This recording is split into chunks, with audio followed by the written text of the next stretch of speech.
ಮೂರನೇ ಅಧ್ಯಾಯ ಕೊನೆ ಶ್ಲೋಕ. ನ ಹಿ ಕಶ್ಚಿತ್ ಕ್ಷಣಮಪಿ ಜಾತು ತಿಷ್ಠತ್ಯ ಕರ್ಮಕೃತ್ ಕಾರ್ಯತೆ ಹ್ಯವಶಃ ಕರ್ಮ ಸರ್ವ ಪ್ರಕೃತಿಜೈರ್ಗುಣೈಃ. ನ ಹಿ ಕಶ್ಚಿತ್ ಕ್ಷಣಮಪಿ ಜಾತು ತಿಷ್ಠತಿ ಅಕರ್ಮಕೃತ್ ಕಾರ್ಯತೆ ಹಿ ಅವಶಃ ಕರ್ಮ ಸರ್ವಃ ಪ್ರಕೃತಿಜೈಃ ಗುಣೈಃ. ಅಂದ್ರೆ ಕೃಷ್ಣ ಹಿಂದೆ ಹೇಳ್ದ, ನ ಕರ್ಮಣಾಂ ಅನಾರಂಭಾತ ನೈಷ್ಕರ್ಮ್ಯಂ ಪುರುಷೋಷ್ಣತೆ. ಅಂದ್ರೆ ಏನೋ ಕರ್ಮ ಮಾಡದೆ ಸುಮ್ಮನೆ ಕೂತ್ಕೊಂಡು ನಾನೊಂದು ಸಿದ್ಧಿಯನ್ನ ಪಡಿತೇನೆ, ಮೋಕ್ಷವನ್ನ ಪಡಿತೇನೆ ಅಂದ್ರೆ ಅದು ಸಾಧ್ಯವಿಲ್ಲ. ಈ ಏನೂ ಮಾಡದೆ ಸುಮ್ಮನೆ ಕೂತವನು ಈ ಲೋಕದಲ್ಲಂತೂ ಏನು ಸಾಧಿಸ್ಲಿಕ್ಕೆ ಆಗೋದೇ ಇಲ್ಲ, ಅದು ಗೊತ್ತಿರುವಂತ ವಿಚಾರ. ಅದಕ್ಕೆ ಕೃಷ್ಣ ಅದರ ಬಗ್ಗೆ ಹೇಳಿಲ್ಲ, ನೇರವಾಗಿ ಮೋಕ್ಷದ ಬಗ್ಗೆ ಹೇಳಿದ.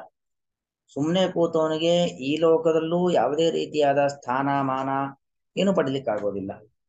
ಇನ್ನು ಈ ಲೋಕದ ಯಾತ್ರೆ ಮುಗಿಸಿದ ಮೇಲೂ ಕೂಡ ನೈಷ್ಕರ್ಮ್ಯವನ್ನ, ಮುಕ್ತಿಯನ್ನು ಪಡಿಲಿಕ್ಕೆ ಆಗೋದಿಲ್ಲ. ಯಾಕಂದ್ರೆ ಒಂದು ಸುಭಾಷಿತಕಾರರು ಹೇಳ್ತಾರೆ, ಒಬ್ಬ ವ್ಯಕ್ತಿಯ ಜೀವನ ಹೇಗಿರಬೇಕು ಅಂದ್ರೆ, ಒಂದು 100%, ನಮ್ಮ ಜೀವನ ಒಂದು 100%, 100% ಅಂತ ಇಟ್ಕೊಂಡ್ರೆ ಅದು 25 25 25 1/4 4 ಭಾಗ ಮಾಡ್ಕೊಳ್ಬೇಕಂತೆ. ಮೊದಲನೇ ಭಾಗದಲ್ಲಿ ನಾವು ಸರಿಯಾಗಿ ಅಧ್ಯಯನ ಮಾಡಬೇಕು, ಮೊದಲ 25 ವರ್ಷ. ತದನಂತರದಲ್ಲಿ ಆ ನಮ್ಮ ಅಧ್ಯಯನವನ್ನ ಸರಿಯಾಗಿ ಬಳಸಿಕೊಂಡು ಜೀವನವನ್ನ ನಿರ್ವಹಣೆ ಸಂಪಾದನೆಯನ್ನು ಮಾಡತಕ್ಕಂಥದ್ದು. ಅದಾದ ಮೇಲೆ ಉಳಿದ ಮೂರನೇ 25 ಭಾಗ ಅಂದ್ರೆ ಸುಮಾರು 51ರಿಂದ 75 ವರ್ಷದವರೆಗೆ ಆ ಸಂಪಾದನೆ ಮಾಡಿರ್ತಕ್ಕಂತಹ ಹಣ ಮತ್ತು ನಮ್ಮಲ್ಲಿರ್ತಕ್ಕಂಥ ವಿದ್ಯೆ ಅದೆರಡರ ಸಹಕಾರದಿಂದಾಗಿ ಪುಣ್ಯ ಸಂಪಾದನೆಯನ್ನು ಮಾಡುವಂಥದ್ದು. ಅಂದ್ರೆ 50 ವರ್ಷ ದಾಟಿದ ಮೇಲೆ ಪುಣ್ಯ ಮಾಡಬೇಕು ಅಂತಲ್ಲ, ಅದ್ರ ಮೊದಲು ಪುಣ್ಯ ಮಾಡಬೇಕು. ಆದ್ರೆ ಕೆಲಸದ ಒತ್ತಡ ಹೆಚ್ಚು ಪುಣ್ಯ ಸಂಪಾದನೆ ಮಾಡ್ಲಿಕ್ಕೆ ಆಗೋದಿಲ್ಲ. ಆಮೇಲೆ ಆ ಕೆಲಸದ ಒತ್ತಡಗಳೆಲ್ಲ ಇರೋದಿಲ್ವಲ್ಲ, ತುಂಬಾ ಪುಣ್ಯವನ್ನು ಸಂಪಾದನೆ ಮಾಡಬೇಕು.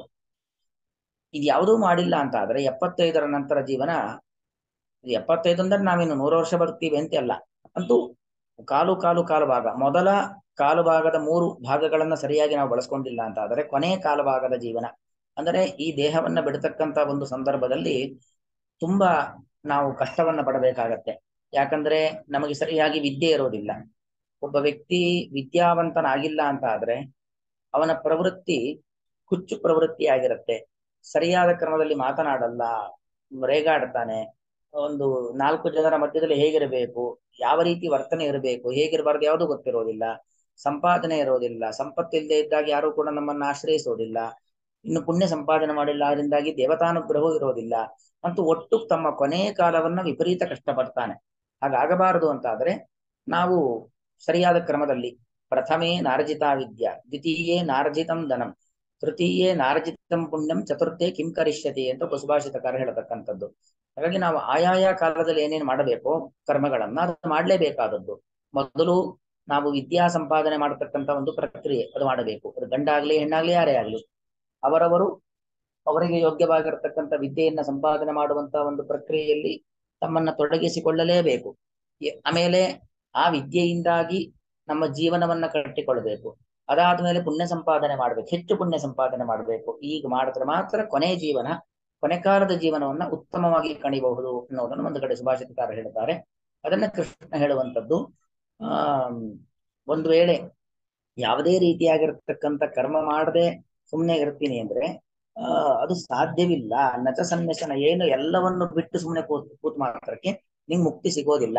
ಈ ಲೋಕದಲ್ಲೂ ಸುಖ ಇಲ್ಲ, ಈ ಲೋಕ ಬಿಟ್ಟರೂ ನಿನ್ಗೆ ಸುಖ ಇಲ್ಲ ಅಂತ ಎರಡೂ ರೀತಿಯಲ್ಲಿ ಯಾವುದೇ ರೀತಿಯಾದ ಕರ್ಮವನ್ನ ಮಾಡದೆ ಸುಮ್ಮನೆ ಕೂರುವುದರಿಂದ ಯಾವ ರೀತಿಯಾದ ಸುಖ ಇಲ್ಲ ಅನ್ನೋದನ್ನು ಕೃಷ್ಣ ಹೇಳಿ, ಈಗ ಸುಮ್ಮನೆ ಕೂರ್ಲಿಕ್ಕೆ ಸಾಧ್ಯವೂ ಕೂಡ ಇಲ್ಲ ಅಂತ ಹೇಳ್ತಿದ್ದಾನೆ. ನಹಿ ಕಶ್ಚಿತು ಕ್ಷಣಮಪಿ ಜಾತು ತಿಷ್ಠತಿ ಅಕರ್ಮಕೃತು. ಯಾವುದೇ ಒಬ್ಬ ವ್ಯಕ್ತಿಯಾದರೂ ಕೂಡ ಕ್ಷಣಮಪಿ, ಒಂದು ಸೆಕೆಂಡ್ ಕೂಡ, ಒಂದೇ ಒಂದು ಕ್ಷಣ, ಒಂದು ಸ್ವಲ್ಪ ಹೊತ್ತು ಕೂಡ ಅಕರ್ಮಕೃತು ಜಾತು ನ ತಿಷ್ಠತಿ, ಎಂದೆಂದಿಗೂ, ಜಾತು ಅಂದ್ರೆ ಎಂದೆಂದಿಗೂ ಕೂಡ, ಅಕರ್ಮಕೃತ್ ಅಂದ್ರೆ ಯಾವುದೇ ರೀತಿಯಾದ ಕರ್ಮವನ್ನ ಮಾಡದೆ ಸುಮ್ಮನೆ ಕೂರ್ತಾನೆ ಅಂತ ಸಾಧ್ಯನೇ ಇಲ್ಲ. ಈಗೇನು ರಿಟೈರ್ಡ್ ಆಗಿದೆ, ನಿಮ್ಗೆ ಫ್ರೀ ಆರಾಮಾಗಿರ್ಬೋದು ಅಂತ ಹೇಳ್ತಾರೆ. ಆದ್ರೆ ಅವರು ಕೆಲಸಕ್ಕೆ ಹೋಗುವಾಗ ಅವ್ರದೊಂದು ಕ್ರಮ ಅಂತ ಇರುತ್ತೆ ಜೀವನದ್ದು. ಅದಾದ್ಮೇಲೆ ಏನು ಕೆಲಸ ಇಲ್ಲ,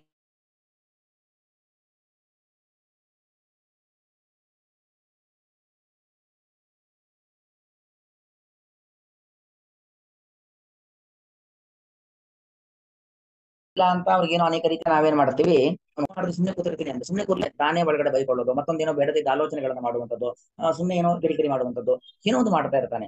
ನಾನು ಏನು ಮಾಡದೆ ಸುಮ್ಮನೆ ಇದ್ದೀನಿ, ಸುಮ್ಮನೆ ಇದ್ರು ನಾನು ಸುಮ್ಮನೆ ಬಿಡಲ್ವಲ್ಲ ಅಂತಾರೆ, ಸುಮ್ಮನೆ ಇರ್ತಾ ಇರಲ್ಲ. ಅವ್ರು ಮಾಡಬಾರದ ಕೆಲಸಗಳನ್ನೇ ಮಾಡ್ತಾ ಇರ್ತಾರೆ, ಮಾಡಬಾರದ ವರ್ತನೆಯನ್ನು ಮಾಡ್ತಾ ಇರ್ತಾರೆ, ಆಡಬಾರದ ಮಾತುಗಳನ್ನ ಆಡ್ತಾ ಇರ್ತಾರೆ.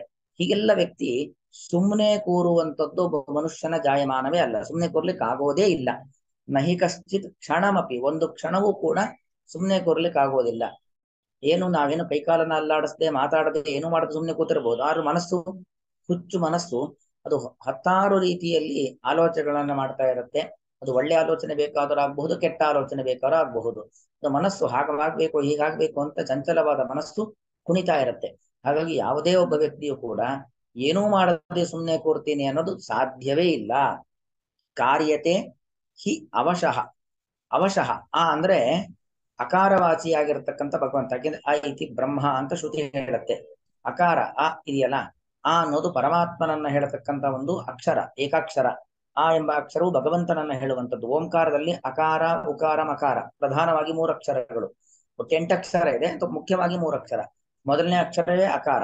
ಅಕಾರವು ಭಗವಂತನ ಗುಣಪರಿಪೂರ್ಣತೆಯನ್ನು ಹೇಳತಕ್ಕಂಥದ್ದು. ಅಂದ್ರೆ ಪ್ರತಿಯೊಬ್ಬ ವ್ಯಕ್ತಿಯು ಕೂಡ ಅವಶನಾಗಿ, ಆ ಅಂತ ಹೇಳಿದ್ರೆ ಅಕಾರವಾಚಿಯಾದ ಭಗವಂತನ ವಶ, ಅವನ ಅಧೀನದಲ್ಲಿ ಇದ್ದವನಾಗಿ ಕರ್ಮ ಕಾರ್ಯತೆ. ಅವಶಃ ಕರ್ಮ ಕಾರ್ಯತೆ, ಭಗವಂತನ ಅಧೀನದಲ್ಲಿ ಇದ್ದವನಾಗಿ ಕರ್ಮವನ್ನ ಅಥವಾ ಕರ್ಮವು ಮಾಡಲ್ಪಡುತ್ತದೆ. ಪ್ರತಿಯೊಬ್ಬ ವ್ಯಕ್ತಿಯು ಮಾಡೇ ಮಾಡ್ತಾನೆ. ಸರ್ವ ಪ್ರತಿಯೊಬ್ಬ, ಅದವರು ಇವರು ಅಂತ ಒಂದು ಅವ್ರು ಮಾತ್ರ ಮಾಡ್ತಾರೆ, ಇವ್ರು ಮಾತ್ರ ದೇವ್ರ ಭಕ್ತರು ಮಾತ್ರ ಮಾಡ್ತಾರೆ, ನಾಸ್ತಿಕರು ಮಾಡೋದಿಲ್ಲ, ಹಾಗೆಲ್ಲ ಇಲ್ಲ. ನಾಸ್ತಿಕ ಆಗ್ಲಿ ಆಸ್ತಿಕ ಆಗ್ಲಿ ಪ್ರತಿಯೊಬ್ಬರು ಕೂಡ ಭಗವಂತನ ಪ್ರೇರಣೆಗೆ ಅನುಗುಣವಾಗಿ ಕರ್ಮವನ್ನ ಮಾಡೇ ಮಾಡ್ತಾನೆ. ಹಾಗಾದ್ರೆ ಏನ್ ಕರ್ಮ ಮಾಡ್ತಾನೆ ಅಂತ ಹೇಳಿದ್ರೆ, ಪ್ರಕೃತಿ ಜೈಹಿ ಗುಣೈಹಿ, ಪ್ರಕೃತಿಜವಾದ ಗುಣಗಳಿಂದ. ಪ್ರಕೃತಿ, ಪ್ರಕೃತಿ ಅಂದ್ರೆ ಏನು? ಸತ್ವ, ರಜಸ್ಸು, ತಮಸ್ಸು, ಇದು ಜಡ ಪ್ರಕೃತಿ. ಅವುಗಳ ವಿಕಾರ ಪ್ರಕೃತಿಜ ಅಂದ್ರೆ ಪ್ರಕೃತಿಯಿಂದ ಹುಟ್ಟಿರುವಂಥದ್ದು. ಪ್ರಕೃತಿಯಿಂದ ಹುಟ್ಟಿರುವಂಥದ್ದು ಈ ಪಂಚಭೂತಗಳು, ಅಹಂಕಾರ ತತ್ವ, ಮನಸ್ತತ್ವ, ಇದೆಲ್ಲವನ್ನು ಕೂಡ ಸೇರಿಸಿಕೊಂಡು ಕರ್ಮವನ್ನ ಮಾಡ್ತಾನೆ. ಅಂದ್ರೆ ನಾವು ಪ್ರಾಕೃತವಾದ ಜಗತ್ತಿನಲ್ಲಿ ಇದ್ದದ್ದರಿಂದಾಗಿ ಪ್ರಾಕೃತವಾದ ಆ ಪ್ರಕೃತಿಗೆ ಸಂಬಂಧಪಟ್ಟಂತಹ ವಿಷಯಗಳನ್ನ ಇಟ್ಟುಕೊಂಡು ನಾವು ಕರ್ಮಗಳನ್ನ ಮಾಡೇ ಮಾಡ್ತೇವೆ. ಅಥವಾ ಇನ್ನೊಂದು ಅರ್ಥವಿದೆ, ಪ್ರಕೃತಿ ಅಂದ್ರೆ ಭಗವಂತ. ಯಾಕಂದ್ರೆ ಪ್ರಕೃಷ್ಟವಾದ ಕೃತಿ, ಎಲ್ಲರಿಗಿಂತಲೂ ಕೂಡ ಅತಿ ಉತ್ಕೃಷ್ಟವಾದ ಒಂದು ಕ್ರಿಯೆ. ಜಗತ್ತನ್ನ ಸೃಷ್ಟಿ ಮಾಡೋದು, ಸ್ಥಿತಿ ಮಾಡೋದು, ಲಯ ಮಾಡೋದು ಎಂತಕ್ಕಂಥ ಒಂದು ಕ್ರಿಯೆ, ಅದು ಯಾರಲ್ಲಿ ಇರುವಂತದ್ದು? ಅದು ಭಗವಂತನಲ್ಲಿ ಇರುವಂತದ್ದು. ಅಂತಹ ಒಂದು ಪ್ರಕೃತಿ ಭಗವಂತ, ಅವನಿಂದ ಹುಟ್ಟಿರುವಂಥದ್ದು ಈ ಜಗತ್ತೆಲ್ಲವೂ ಕೂಡ.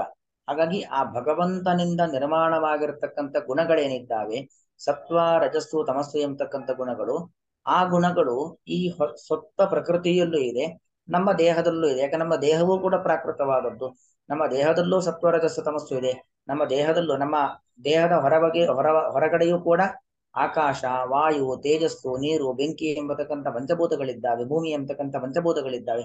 ನಮ್ಮ ದೇಹದ ಒಳಗಡೆ, ನಮ್ಮ ದೇಹದ ಒಳಗೂ ಪಂಚಭೂತಗಳು, ನಮ್ಮ ದೇಹದ ಒಳಗೂ ಪಂಚಭೂತಗಳು.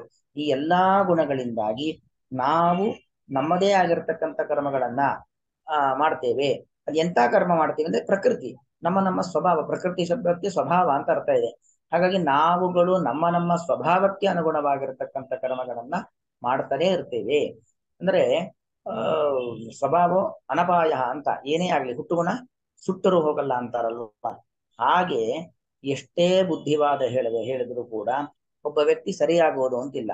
ಉದಾಹರಣೆಗೆ ಸಾಕ್ಷಾತ್ ಕೃಷ್ಣನ ಉಪದೇಶದಿಂದಲೂ ಕೂಡ ದುರ್ಯೋಧನ, ದುಶ್ಯಾಸನ ಯಾರು ಕೂಡ ಬದಲಾಗಿಲ್ಲ. ವಿದುರ ಉಪದೇಶ ಮಾಡಿದ್ದಾನೆ, ಭೀಷ್ಮಾಚಾರ ಉಪದೇಶವನ್ನ ಮಾಡಿದ್ದಾರೆ. ಅಷ್ಟೇ ಯಾಕೆ, ಅವನು ತೊಡೆ ಮುರಿದುಕೊಂಡು ವೈಶಂಪಾಯನ ಸರೋವರದಲ್ಲಿ ಬಿದ್ದಾಗಲೂ ಕೂಡ ಅವನ ಮನಸ್ಸೇನಿತ್ತು, ದುರ್ಯೋಧನನ ಮನಸ್ಸು, ನಾನು ತಪ್ಪಾಯ್ತು ಅಂತ ಕೃಷ್ಣನ ಹತ್ರ ಕೇಳಬೇಕು ಅಂತ ಬುದ್ಧಿ ಬಂದಿಲ್ಲ ಅವನಿಗೆ. ನಾನು ತಪ್ಪು ಮಾಡಿಬಿಟ್ಟೆ, ಅಪರಾಧ ಮಾಡಿದ್ದೇನೆ ಅಂತ ಒಂದು ಕ್ಷಣಕ್ಕೂ ಅನಿಸಿಲ್ಲ. ಆಗಲೂ ಕೂಡ ಅಶ್ವತ್ಥಾಮಾಚಾರ್ಯರನ್ನ ಕರೆದು ಪಾಂಡವರ ವಂಶವನ್ನ ನಿರ್ವಂಶ ಮಾಡಬೇಕು, ಸಮಸ್ತ ಪಾಂಡುಕುಲವನ್ನು ನಾಶ ಮಾಡಬೇಕು ಅಂತ ಹೇಳಿ ಅವ್ರ ಮೂಲಕವಾಗಿ ಮಾತನ್ನ ಪಡಿತಾ ಇದ್ದಾನೆ. ಅಂದ್ರೆ ಆ ಒಂದು ಸ್ವಭಾವ ಅಂತಿದೆಯಲ್ಲ, ಅದು ಯಾವತ್ತೂ ಬದಲಾಗೋದಿಲ್ಲ. ನಾವು ಕೆಲವರನ್ನ ನೋಡಿ ಅನ್ಕೊಳ್ಳೋದಿದೆ, ಇವತ್ತೆಲ್ಲ ನಾಳೆ ಬದಲಾಗ್ತಾರೆ ಅಂತ ನಾವು ಅನ್ಕೊಂತೇವೆ. ಆದ್ರೆ ಒಂದು ತಿಳ್ಕೊಳ್ಬೇಕಾದದ್ದು, ಬದಲಾಗುವಂತ ವ್ಯಕ್ತಿತ್ವ ಕೆಲವರಲ್ಲಿರುತ್ತೆ. ಏನೋ ಒಂದಷ್ಟು ಉಪದೇಶ ಮಾಡಿದರೆ ಬದಲಾಗ್ತಾರೆ, ಅಥವಾ ಅವರಿಗೆ ಏನೋ ಒಂದೆರಡು ಬೇರೆ ಬೇರೆ ಸಂದರ್ಭಗಳಲ್ಲಿ ಪೆಟ್ಟು ಬಿದ್ದರೆ ಬದಲಾಗ್ತಾರೆ. ಆದ್ರೆ ಕೆಲವರು ಹಾಗಲ್ಲ. ಎಷ್ಟೇ ಉಪದೇಶವನ್ನ ಮಾಡಿ ಅದು ವ್ಯರ್ಥ. ಎಷ್ಟೇ ಅವರಿಗೆ ಮೇಲಿಂದ ಮೇಲೆ ತೊಂದರೆಗಳು ಬೀಳಲಿ, ಪೆಟ್ಟು ಬೀಳಲಿ, ಏನೇ ಆಗಲಿ, ಅವರ ಒಂದು ದುಷ್ಟ ಸ್ವಭಾವ, ಕೆಟ್ಟ ಸ್ವಭಾವ, ಆ ಒಂದು ದರ್ಪ, ಅಹಂಕಾರದ ವರ್ತನೆ, ಇದು ಯಾವುದು ಬದಲಾಗೋದೇ ಇಲ್ಲ. ಯಾಕಂದ್ರೆ ಅಷ್ಟು ಅಜ್ಞಾನದ ಕೂಪದಲ್ಲಿ ಮುಳುಗಿರ್ತಾರೆ ಕೆಲವು ವ್ಯಕ್ತಿಗಳು. ಅಂತಹ ವ್ಯಕ್ತಿಗಳು ಬದಲಾಗೋದು ಅಂತ ಇಲ್ವೇ ಇಲ್ಲ. ಹಾಗೆ ಪ್ರತಿಯೊಬ್ಬ ವ್ಯಕ್ತಿಯು ಕೂಡ ಅವನ ಸ್ವಭಾವಕ್ಕೆ ಅನುಗುಣವಾಗಿರ್ತಕ್ಕಂಥ ಪ್ರವೃತ್ತಿಯನ್ನ ಮಾಡ್ತಾನೆ ಇರ್ತಾನೆ. ಅಂದ್ರೆ ಇದರ ಅಭಿಪ್ರಾಯ ಏನು? ನಾವು ಎಂದೆಂದಿಗೂ ಸುಮ್ಮನೆ ಕೂರ್ಲಿಕ್ಕೆ ಸಾಧ್ಯವಿಲ್ಲ. ಭಗವಂತನ ಅಧೀನವಾಗಿ ಅವಶ ಅಂದ್ರೆ ಅಕಾರವಾಚಿಯಾದ ಭಗವಂತ, ಅವನ ಒಂದು ನಿಯಮನೆಗೆ ಒಳಪಟ್ಟು ಅವನ ಅಧೀನವಾಗಿ ನಾವಿದ್ದುಕೊಂಡು ಏನಾದ್ರೂ ಒಂದು ಕೆಲಸವನ್ನ ಮಾಡ್ಲೇಬೇಕು. ಏನಾದ್ರೂ ಕೆಲಸ ಅಂದ್ರೆ ಯಾವುದು? ನಮ್ಮ ಸ್ವಭಾವಕ್ಕೆ ಅನುಗುಣವಾಗಿ ನಾವು ಪ್ರಾಕೃತ ಕಾರ್ಯಗಳನ್ನ ಮಾಡ್ತೀವಿ. ಅಲ್ಲಿಗೆ ಸುಮ್ಮನೆ ಕೂರ್ಲಿಕ್ಕಾಗಲ್ಲ. ಏನಾದ್ರೂ ಮಾಡ್ಲೇಬೇಕು ಅಂದ್ರೆ ಏನೇನೋ ಯಾಕೆ ಮಾಡ್ಬೇಕು? ನಮಗೆ ಯಾವುದನ್ನ ಮಾಡುವುದರಿಂದ ಒಳ್ಳೆಯದಾಗತ್ತೋ, ಯಾವುದು ಒಳ್ಳೆಯದೋ ಅದನ್ನು ಮಾಡೋಣ, ಯಾವುದು ಕೆಟ್ಟದ್ದೋ ಅದನ್ನು ಬಿಡೋಣ ಅನ್ನೋ ಒಂದು ಅಂಶವನ್ನ ನಾವಿಲ್ಲಿ ತಿಳಿದುಕೊಳ್ಬೇಕಾಗಿರ್ತಕ್ಕಂಥದ್ದು. ಅಂತೂ ಒಬ್ಬ ಮನುಷ್ಯ ಅಂತ ಆದ್ಮೇಲೆ ಅವನು ಏನೂ ಮಾಡದೆ ಸುಮ್ಮನೆ ಕೂರ್ಲಿಕ್ಕೆ ಸಾಧ್ಯವೇ ಇಲ್ಲ. ಕಶ್ಚಿತಪಿ, ಯಾವೊಬ್ಬ ವ್ಯಕ್ತಿಯೂ ಕೂಡ, ಅದು ಗಂಡಾಗ್ಲಿ ಹೆಣ್ಣಾಗ್ಲಿ ಯಾರೇ ಆಗ್ಲಿ, ಯಾವುದೇ ಒಬ್ಬ ವ್ಯಕ್ತಿಯೂ ಕೂಡ ಕ್ಷಣಮಪಿ, ಒಂದೇ ಒಂದು ಕ್ಷಣವೂ ಕೂಡ ಅಕರ್ಮ ಕೃತು, ಏನನ್ನೂ ಮಾಡದೆ, ಅಂದ್ರೆ ನಾನು ನನ್ನ ಕೈ ಮುಚ್ಚಿಕೊಂಡು, ಕೈ ಕಟ್ಟಿಕೊಂಡು, ಕಾಲು ಮಡಿಸ್ಕೊಂಡು, ಕಣ್ಣು ಮುಚ್ಚಿಕೊಂಡು ಸುಮ್ಮನೆ ಕೂತಿದ್ದೇನೆ, ಏನು ಮಾಡ್ತಾ ಇಲ್ಲ ಅಂದ್ರೆ ಅದು ಸಾಧ್ಯ ಇಲ್ಲ. ನಿನ್ನ ಜ್ಞಾನೇಂದ್ರಿಯಗಳು, ಕರ್ಮೇಂದ್ರಿಯಗಳು ಒಂದು ಕಡೆ ಕಟ್ ಹಾಕೊಂಡು ಕೂತಿರಬಹುದು, ಆದರೆ ಮನಸ್ಸು ಒಂದೇ ಸರಿಗೆ ಎಲ್ಲಾ ಇಂದ್ರಿಯಗಳಿಂದ ಕೆಲಸ ಮಾಡಿಸುವಷ್ಟು ಸಾಮರ್ಥ್ಯ ಇರುವಂತದ್ದು ಮನಸ್ಸು. ಅದು ಎಲ್ಲ ರೀತಿಯಾದ ಆಲೋಚನೆಗಳನ್ನ ಮಾಡ್ತಾನೆ ಇರುತ್ತೆ. ಹಾಗಾಗಿ ಅಕರ್ಮಕೃತ್, ಏನನ್ನೂ ಮಾಡದೆ, ಜಾತು ಎಂದೆಂದಿಗೂ ಕೂಡ, ಜಾತು ಅನ್ನೋದೊಂದು ನವ್ಯಯ, ಎಂದೆಂದಿಗೂ ಕೂಡ ನ ತಿಷ್ಠತಿ, ಇರ್ಲಿಕ್ಕೆ ಸಾಧ್ಯವೇ ಇಲ್ಲ ತಾನೆ. ಹಿ ಎಂಬುದು ಪ್ರಸಿದ್ಧಾರ್ಥ ದ್ಯೋತಕವಾದ ಅವ್ಯಯ. ಅಂದ್ರೆ ಇದು ಗೊತ್ತಿರುವಂತ ವಿಚಾರ. ಯಾಕೆ ನಮಗೆಲ್ಲರಿಗೂ ಅನುಭವ ಬಂದಿರುತ್ತೆ. ನಾನು ಏನೋ ಮಾಡಲು ಸುಮ್ಮನೆ ಕೂತಿದ್ದೇನೆ ಅಂತ ಹೇಳಿದ್ರೆ ಅದು ಸಾಧ್ಯನೇ ಇಲ್ಲ. ಏನೋ ಒಂದು ಮಾಡ್ತಾ ಇರ್ತೀವಿ. ಏನಿಲ್ಲ, ಸುಮ್ಮನೆ ಕೂತ್ಕೊಳ್ಳೋಣ ಅಂತ ನಾನು ನದಿ ತೀರಕ್ಕೆ ಹೋಗಿದ್ದೆ, ಸಮುದ್ರದ ಹತ್ರ ಹೋಗಿದ್ದೆ, ಅಲ್ಲಿ ಸುಮ್ಮನೆ ಕೂತಿರ್ತೀವಿ, ಕೈ ಕಾಲೆಲ್ಲ ಆಡಿಸ್ತಾ ಇರ್ತೀವಿ, ಸಮುದ್ರದ ಅಲೆಗಳನ್ನ ನೋಡ್ತಾ ಇರ್ತೀವಿ, ಅದನ್ನ ನೋಡಿ ನಾವೇನೋ ಅನ್ಕೊಂತಾ ಇರ್ತೀವಿ, ಅಲ್ಲಿದ್ದಂತ ಕಲ್ಲುಗಳನ್ನು ಸಮುದ್ರಕ್ಕೆ ಹಾಕ್ತಿವಿ, ಮರಳು ಕೆರಿತಾ ಇರ್ತೀವಿ, ಏನೋ ಮಾಡ್ತಾ ಇರ್ತೀವಿ. ಅಂತೂ ಸುಮ್ಮನೆ ಕೂರೋದು ಅನ್ನೋದು ಅಸಾಧ್ಯವಾಗಿರುವಂತದ್ದು, ಸಾಧ್ಯವೇ ಇಲ್ಲ. ಅಕರ್ಮಕೃತ್ ಜಾತು ಎಂದೆಂದಿಗೂ ನ ತಿಷ್ಠತಿ, ಇರ್ಲಿಕ್ಕೆ ಸಾಧ್ಯವೇ ಇಲ್ಲ. ಅಥವಾ ಅದಿನ್ನೊಂದು ಅರ್ಥವೂ ಕೂಡ, ಹಿ ಅಂದ್ರೆ ಏಕೆಂದರೆ, ಏಕೆಂದರೆ ಸರ್ವ, ಪ್ರತಿಯೊಬ್ಬ ವ್ಯಕ್ತಿಯೂ ಕೂಡ ಅವಶಃ, ಅವಶ ಅಂದ್ರೆ ನವಶಃ ಅವಶಃ, ತನ್ನ ಅಧೀನದಲ್ಲೇ ತಾನಿಲ್ಲ, ಅಂದ್ರೆ ಸೆಲ್ಫ್ ಕಂಟ್ರೋಲ್ ಇಲ್ಲ ನಮ್ಗೆ ಯಾರಿಗೂ ಕೂಡ. ಹಾಗಾಗಿ ನಮ್ಮ ಅಧೀನದಲ್ಲಿ ನಾವಿಲ್ಲದೇನೆ, ಸೆಲ್ಫ್ ಕಂಟ್ರೋಲ್ ಇಲ್ಲದೇನೆ, ನಮ್ಮನ್ನ ನಾವು ನಿಯಂತ್ರಣ ಮಾಡಿಕೊಳ್ಳಲು ಆಗದೇನೆ, ಅವಶಃ ಅಕಾರವಾಚಿಯಾದ ಭಗವಂತನ ಅಧೀನದಲ್ಲಿ ಇದ್ದವರಾಗಿ, ಅವಶಃ ಎರಡು ಸೇರಿಸಿಕೊಳ್ಬೇಕು. ಅವಶಃ ಅಂದ್ರೆ ಸ್ವನಿಯಂತ್ರಣ, ಸೆಲ್ಫ್ ಕಂಟ್ರೋಲ್, ಸ್ವನಿಯಂತ್ರಣ ಇಲ್ಲದೆ, ತನ್ನ ಮೇಲೆ ತನಗೆ ಹಿಡಿತವಿಲ್ಲದೆ, ಅವಶಃ ಅಕಾರವಾಚಿಯಾದ ಭಗವಂತನ ಅಧೀನದಲ್ಲಿ ನಾವು ಇದ್ದವರಾಗಿ. ಯಾಕೆಂದ್ರೆ ನಾವೆಲ್ಲರೂ ಕೂಡ ಭಗವಂತನ ಅಧೀನ. ಅವನು ಏನು ಮಾಡಿಸುತ್ತಾನೋ ಅದನ್ನ ಮಾಡಬೇಕು. ತೇನ ವಿನಾ ತೃಣಮಪಿ ನ ಚಲತಿ, ದೇವತಾ ಅನುಗ್ರಹ ಇಲ್ಲದೇನೆ ಹುಲ್ಲು ಕಡ್ಡಿ ಕೂಡ ಅಲಗಾಡೋದಿಲ್ಲ. ಹಾಗಾಗಿ ಅಕಾರವಾಚಿಯಾದ ಭಗವಂತನ ಅಧೀನದಲ್ಲಿ ನಾವೆಲ್ಲ ಇದ್ದವರಾಗಿ, ಪ್ರಕೃತಿ ಜೈಹಿ, ಪ್ರಕೃತಿ ಅಂದ್ರೆ ಮೂಲ ಪ್ರಕೃತಿ, ಜಡ ಪ್ರಕೃತಿ, ಅದರಿಂದ ಹುಟ್ಟಿರುವಂತಹ ಅಂದ್ರೆ ಪ್ರಕೃತಿಯ ವಿಕಾರಗಳಾದ ಗುಣೈಹಿ, ಸತ್ವ ರಜಸ್ಸು ಗುಣ ತಮಸ್ಸು ಎಂಬ ಗುಣಗಳು, ಮತ್ತು ಪಂಚಭೂತಗಳಲ್ಲಿ ಇರುವಂತಹ ರೂಪ ರಸ ಗಂಧ ಸ್ಪರ್ಶ ಶಬ್ದ, ಶಬ್ದ ರೂಪ ರಸ ಗಂಧ ಸ್ಪರ್ಶ ಎಂಬತಕ್ಕಂಥ ಗುಣಗಳು, ಈ ಎಲ್ಲಾ ಗುಣಗಳಿಂದಾಗಿ ಕರ್ಮ ಕ್ರಿಯೆಯನ್ನು ಕಾರ್ಯತೀಹಿ ಮಾಡಿಸಲ್ಪಡುತ್ತಾನಷ್ಟೇ. ಅಂದ್ರೆ ಪ್ರತಿಯೊಬ್ಬರೂ ಕೂಡ ಭಗವಂತನ ಅಧೀನವಾಗಿ ಇದ್ದುಕೊಂಡು ಯಾವುದಾದ್ರೂ ಒಂದು ರೀತಿಯಾಗಿರತಕ್ಕಂತಹ ಕರ್ಮವನ್ನ ಮಾಡೇ ಮಾಡ್ತಾನೆ. ಅಥವಾ ಪ್ರಕೃತಿ ಜೈಹಿ, ಪ್ರಕೃತಿ ಅಂದ್ರೆ ಅವನ ಸ್ವಭಾವ, ಸ್ವಭಾವಕ್ಕೆ ಅನುಗುಣವಾದ ಕರ್ಮವನ್ನ ಮಾಡ್ತಾನೆ. ಪ್ರಕೃತಿ ಅಂದ್ರೆ ಪ್ರಕೃಷ್ಟವಾದ ಕೃತಿ, ಇಡೀ ಜಗತ್ತನ್ನೇ ನಿಯಂತ್ರಣ ಮಾಡುವಂತಹ, ಸಮಸ್ತ ಜಗತ್ತನ್ನೇ ಸೃಷ್ಟಿ ಮಾಡುವಂತಹ, ಸಮಸ್ತ ಜಗತ್ತನ್ನೇ ಲಯ ಮಾಡುವಂತಹ ಒಂದು ಪ್ರಕೃಷ್ಟವಾದ ಕೃತಿ ಕ್ರಿಯೆ ಯಾರಲ್ಲಿದೆ? ಭಗವಂತನಲ್ಲಿದೆ. ಅವನ ಅಧೀನವಾಗಿ ನಾವೆಲ್ಲರೂ ಕೂಡ ಇದ್ದವರಾಗಿ ಕರ್ಮ ಕಾರ್ಯತೀಹಿ, ಮಾಡಿಯೇ ಮಾಡುತ್ತಾರಷ್ಟೇ, ಕರ್ಮವು ಮಾಡಲ್ಪಡುತ್ತದೆಯಷ್ಟೇ.